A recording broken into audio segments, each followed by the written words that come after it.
Staf Umum Angkatan Bersenjata Ukraina melaporkan pada 9 September, militer Rusia total kehilangan 626.410 tentara sejak dimulainya invasi skala penuh ke Ukraina sejak 24 Februari 2022. Jumlah ini termasuk 1.150 korban yang diderita pasukan Rusia selama sehari terakhir.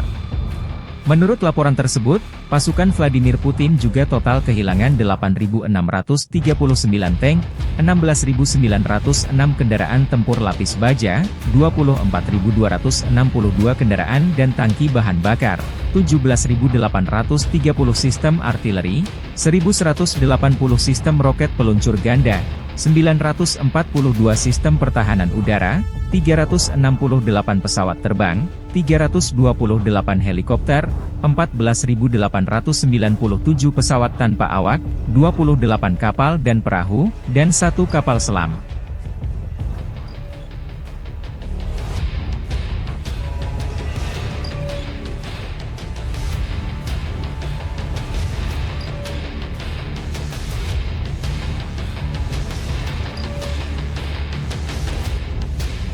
Download Tribun X sekarang, menghadirkan lokal menjadi Indonesia.